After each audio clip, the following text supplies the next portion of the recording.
Alright. I'm almost there. You know, it's at this moment that I realize I don't actually know where the Twilight Sepulcher is. Like, I don't think that Carlia ever pointed it out to me. It was like, here, let me mark this on your map. And, you know, that's something... God, I'm just reminded of the days of Morrowind where they were like, so turn right at the big rock and go 30 paces and then you might see this weird squiggly tree and take a left and then if you search real hard, you... If I can just stand up. Oh, it's just a random... Looks like she was, looks like she was trying to tame a fire elemental. Flame Atronach, there we go. But yeah, I'm just reminded of the days of Morrowind where it was like, yeah, turn at the big rock 30 paces and then left at the squiggly branch, and if you look really hard, you'll see it, you know? Oh, games have come a long way. Like, I will not deny the idea that, just, it works a whole lot better now, you know? This place is really unassuming, actually. I expected I expected this to be a cave entrance or like a proper tomb in the side of the mountain. Who the heck is this? I haven't done this question in a long time. Who are you? I don't recognize you, but I sense that you're one of us. Who are you? I could ask the same of you. I didn't expect to meet anyone here. The last of the Nightingale Sentinels, I'm afraid. I've defended the Sepulcher alone for what seems like an eternity. The last? What happened to the other Sentinels? We were betrayed by one of our own kind. In fact, I'm to blame for what's happened here. You? How are you to blame for what happened here? I was blinded. Blinded by dark treachery masquerading as friendship. Perhaps if I had been more vigilant, then Mercer Frey wouldn't have lured me to my fate and stolen the skeleton key. Mercer Frey? Don't tell me you're Gallas. I haven't heard that name in a long time. How do you know of me? It's a long story. But suffice to say, I've come to end what began with your death. I've come to return the key. The key! You have the skeleton key! I never thought I'd see it again. And Mercer Frey? He tried to do to me what he did to you. And when he failed, I proceeded to pry the skeleton key from his cold, dead hands myself. Then, it's over. And my death wasn't in vain. I owe you a great deal, Nightingale. That may be, Gallas. But I didn't do this for you. And I didn't do it for Nocturnal either. I did it for the Guild. You've done the Guild a great deed, and although they may not show it, I'm certain they appreciate your sacrifices. My only regret is that you had to undertake this task alone. Oh, I didn't do this alone, Gallas. If it wasn't for your little Nightingale, I would have met the same end of you at the hand of Mercer Frey. Carlia? She's still alive? I feared she'd befallen the same fate, ending up a victim of Mercer's betrayal. She nearly did. But Carlia is a crafty one. Either way, I think it's more appropriate for you to take this key and put it where it belongs. Right the wrongs. Fix what's been broken. Nothing would bring me more pride than to return the key. But I'm afraid it's impossible. From the moment I arrived here, I felt myself, well, dying. Dying? Gallas, you're already dead. That doesn't make any sense. The Sepulcher isn't merely a temple or a vault to house the key.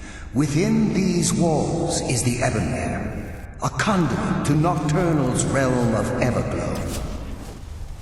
When Mercer stole the key, that conduit closed, severely limiting our ties to her. I see. With your ties to Nocturnal, you're bound here. But with the ebonmere sealed off, you can't proceed forth. And it's up to someone living to open the way again. I'll have to proceed alone. I'm afraid so.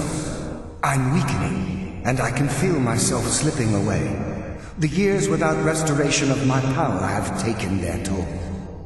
Whatever damage has been caused can only be corrected by following the pilgrim's path to the ebonmere and replacing the key. What else can you tell me about the ebonmere? If it's affecting you, I can only imagine that it will affect me and the others as well. The ebonmere is a conduit through which Nocturnal influences our world. Not through magic or blessings, but purely through luck. Don't give me that line, Gallas. I've heard it too many times already. Do you really think that luck is what got me here? It's meaningless. What I do and what the Thieves Guild does involves skill. Plain and simple. I got here without luck. Yes, absolutely. Your skill is your own. Don't let anyone ever tell you otherwise. But Nocturnal, she influences our luck. Nearly imperceptible assistance we get when we ply our trade. And you really expect me to believe that that's changed the fate of the guild? Think about the guild, about the state it was in when you began. Think about all the little things you might have heard. A pick breaking when it shouldn't have. The clouds in the nighttime sky clearing at the wrong moment. Our access to those bits of luck are what separates us from common bandits. That's what Carlia said. And with the ebonmere closed, our luck has run dry. Like a font that replenishes, but without a source, the pool, it drains eventually. Precisely. There are a few who still call Nocturnal Lady Luck, and for good reason. I'm still not convinced that's a wholly accurate descriptor for Nocturnal, Gallas. In any case, you also said that there were more sentinels further in. I'm imagining that they're not up here with you for good reason. What's gone wrong? With the ebonmere closed, and their sudden severance from the realm of Everglow, I fear they've undergone a drastic change. They're shadows of their former selves. They no longer remember their true purpose or their original identities. And you're up here because you haven't suffered the same fate. But why? What makes you different from them? My spirit didn't manifest itself in the Sepulcher immediately. So, fortunately, I wasn't present when the ebonmere was sealed. However, ever since that day, I've felt my power waning, slowly draining away. I see. Mercer murdered you, dumped your body into Snowvale Sanctum, and then came here to steal the skeleton key.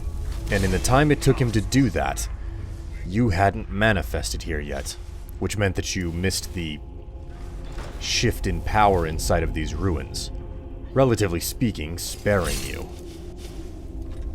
What a complicated set of affairs.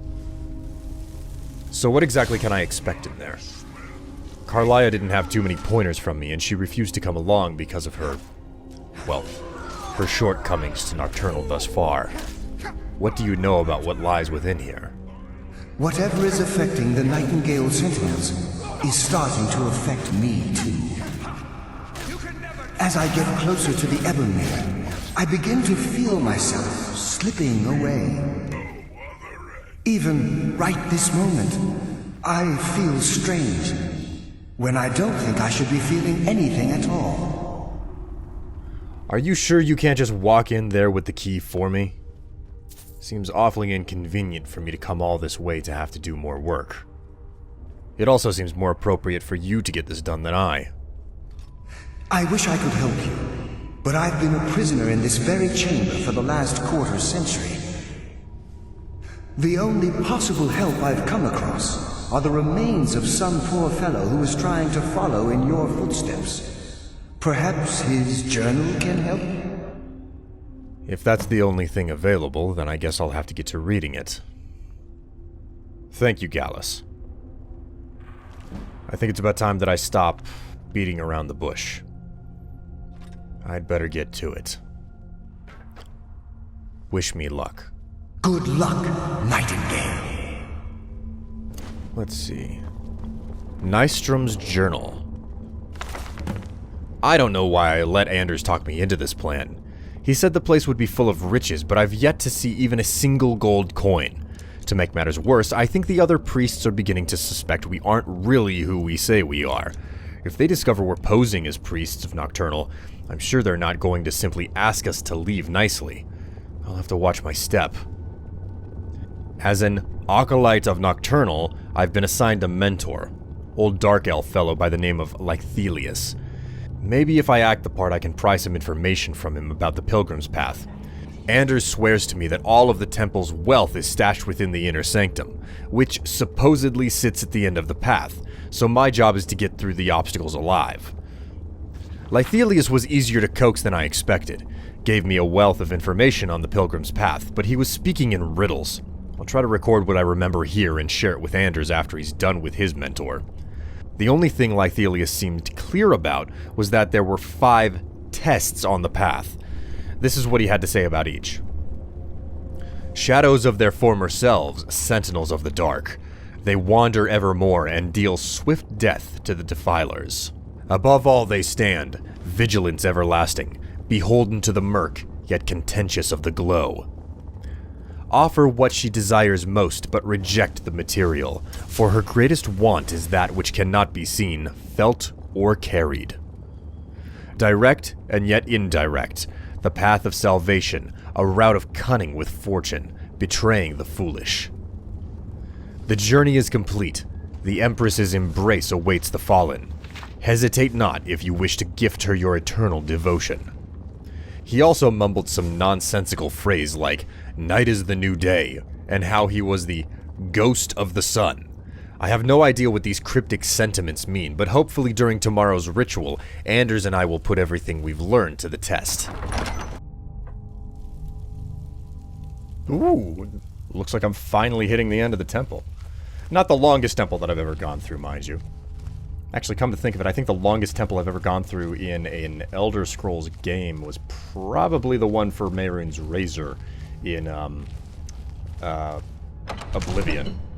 Like there was no Daedric quest for Mehrunes Dagon in Oblivion because he was the big antagonist in Oblivion. So oh my word, one heck of a drop. Holy crap! I don't think I'm missing anything. Who dares wins? Oh jeez, my legs are in my chest. Cripe. All right. Oh, Anders. Oh jeez.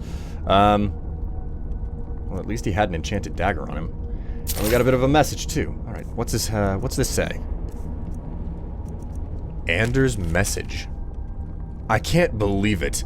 I came all this way, solved all those ridiculous riddles just to end up here. After I memorized Nystrom's clues he collected from Lythelius, I slit his throat. Now I guess the joke's on me, because I'm stuck here and I don't see a way out. I hope somebody comes by soon. I'm getting hungry. Well, it looks like that certainly didn't happen. So, what am I supposed to do? I feel a little bit stuck. Whoa! Ooh. Holy. By Nocturnal! Well. Okay, I guess I found the Evergloam. I guess I found the ebonmere. And... strange. This must be the Evergloam right here. Certainly a change from what the skeleton key did in Oblivion, which was pretty much nothing. Holy! The Dark Lady herself. My. What do we have here? It's been a number of years since I've set foot on your world. Or perhaps it's been moments. One tends to lose track. You're floating, there are no feet. So, once again, the key has been stolen, and a champion returns it to the Sepulcher. Now that the ebonmere has been restored, you stand before me awaiting your accolades. A pat on your head, a kiss on your cheek. What you fail to realize is your actions were expected and represent nothing more than the fulfillment of your agreement. Don't mistake my tone for displeasure. After all, you've obediently performed your duties to the letter. But we both know this has little to do with honor and oaths and loyalty. It's about the reward, the prize. Fear not. You'll have your trinkets, your desire for power, your hunger for wealth. I bid you to drink deeply from the ebonmere, mortal, for this is where the agent of Nocturnal is born. The oath has been struck. The die has been cast, and your fate awaits you in the Evergloam. Farewell, Nightingale. See to it the key stays this time, won't you? My word. Meeting a Deidre face to face, that's uncommon. I'm glad you were able to bring the key back safely. Nocturnal seemed quite pleased with your efforts. Pleased. Didn't seem that way to me. More like utter indifference to all of the work that I put in to get it back here. I wouldn't take that to heart. It's her way. Think of her as a scolding mother continually pushing you harder to be successful, outwardly sounding angry, but silently content. I assure you, had she been displeased with you, we wouldn't be having this conversation. Sure, Carlia. It's not like I've got experience pissing off a dozen different Daedric lords, and I'm still standing here to tell the tale. I'm just some common thief who was first a common adventurer. But one thing that I do want to know more about. Something was said there about being an agent of Nocturnal. What's all that about? The circles at the base of the ebonmere imbue you with powers befitting a Nightingale agent. The crescent moon represents the agent of stealth, the half moon for the agent of subterfuge, and the full moon for the agent of strife. So, 3 separate symbols. Why not combine them all into one? This is Nocturnal's way of maintaining balance. If you ever feel the need to change your abilities, you can return to the Sepulcher and step onto a different circle. Be warned that once you've chosen, you can't reselect for at least a day. I see. A trinity. So it seems we're all done here. What next? Now, your life as a Nightingale begins. Should the need arise, you'll be summoned to the Sepulcher in order to defend it. And what do you plan on doing? The Guild has welcomed me back with open arms. I feel like a void in my life has finally been filled. I only hope that this isn't an ending to things, but actually the beginning. The beginning of what? Don't tell me you have grand schemes already. Why, perhaps the greatest crime spree Skyrim's ever known. There are pockets brimming with coin, and coffers overflowing with riches ripe for the picking. We may be Nightingales, but in our hearts we're still thieves, and we're damn good at what we do. That we are, Carlia. Speaking of which, tell me more about the shrine here, and the, well, for lack of a better way to put it, the blessings available. Let's start with the Agent of Stealth. The Agent of Stealth is the master of remaining unseen. They are able to manipulate the darkness and use it to their advantage. On moonlit nights or in darkened rooms, this agent literally becomes invisible.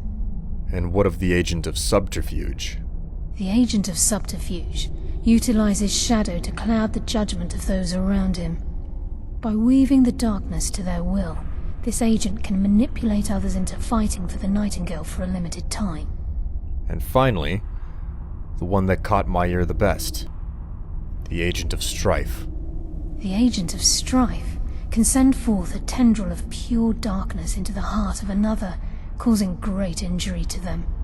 At the same time, this tether will bolster the agent's own life force, making him stronger. What a trinity. I guess I have to make a decision now. Choose your path, and your journey will be complete. Indeed, Carlia. Yes, fellow Nightingale? Nothing, Carlia. I don't think it really matters. I'm probably not going to use any of these. Although it would have been appropriate for me to... Oh? Gallas. Gallas! The heartfelt reunion. I feared I would never see you again. I was afraid you'd become like the others. If it were not for the actions of this Nightingale, your fears would have come true. He honors us all. What will you do now, my love? Nocturnal calls me to the Everglow. My contract has been fulfilled. Will I ever see you again? When your debt to Nocturnal has been paid, we'll embrace once again. Farewell, Gallas. Eyes open. Walk with the shadows. Goodbye, Carlisle. Shadow hide you, Gallas. Yes, Nightingale? No. What is it? Nothing at all, Carlia. Guess it's time to get out of here. Okay, then. Whew. Oh. Oh! Okay, that was not something I expected. I haven't done this in a long time. Okay. What the... Why am I over-encumbered all of a sudden? Oh, criminy. Alright, well, now, I just have to go and have a chat with Brynjolf. I've pretty much done all of the heavy lifting for the Thieves Guild. It's just time to go accept my new mantle.